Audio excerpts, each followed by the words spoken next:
There's a moment in life, quiet, almost unnoticeable, when the balance between parent and child starts to tip. You've guided them through childhood, stood by them through storms, and made sacrifices they'll never fully understand. But now, something feels different. They interrupt when you speak. They brush off your advice. Sometimes they even speak to you with a tone you never imagined they'd use. You sit back, wondering, how did we get here? If you've felt this shift, you're not alone. Many parents quietly endure this pain, unsure of how to change things without starting a war. Today, I want to help you do just that. Not through anger, not through guilt, but through strength, grace, and wisdom. Here are 6 powerful steps to take when your adult children stop showing you the respect you've earned. These aren't about controlling them. They're about reclaiming yourself. Let's begin. Action 1. Reclaim your identity. As parents, we give so much of ourselves that we often forget who we are outside of that role. Over the years, we become mom, dad, grandma, papa, but we stop being us. And when you lose touch with your own identity, your children feel it. They stop seeing you as a whole person. You become background, familiar, expected. But the key to shifting that dynamic is to rediscover the parts of you that existed before parenthood and the parts you've yet to explore. I remember meeting a woman named Clara. In her younger years, she loved photography, had a dark room in her basement and everything. But after having kids, she boxed it all away. At 68, she picked up her old camera again, started taking portraits of neighbors, sunrises, strangers on benches. Within a year, her children were asking to see her work, asking for advice on lenses, inviting her to shoot their family photos. You see, when you bring your full self to the table, when you stop living only to serve, you remind your children that you're still someone worth knowing, worth listening to. You are more than the title they gave you. Live like it. Action 2. Speak less. Mean more. Sometimes less is more. When you feel disrespected, the urge to explain, to defend, or to correct can be overwhelming. But often, the more you say, the less they hear.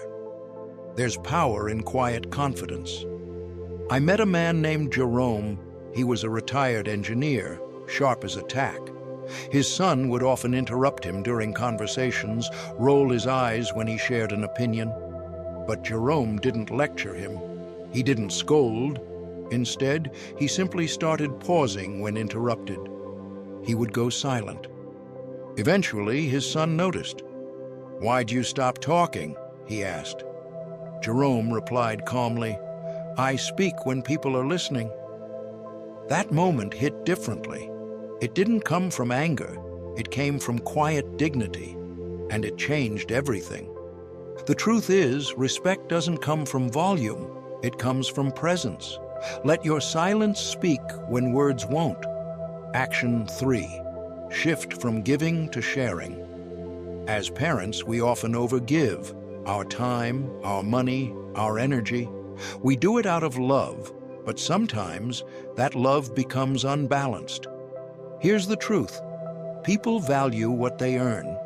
And when you give endlessly without requiring effort, you unintentionally lower your value in their eyes. Instead of giving automatically, start sharing selectively. There's a difference. Giving says, "You need me." Sharing says, "We're equals." A man named Daryl once told me how his daughter would come by only when she needed help, financial or otherwise. He always said yes, until one day he realized he hadn't been invited to a family dinner in over a year. So he stopped offering. He started spending his time volunteering, joining a gardening group, taking weekend trips. And wouldn't you know it, his daughter started calling for more than just favors. She started inviting.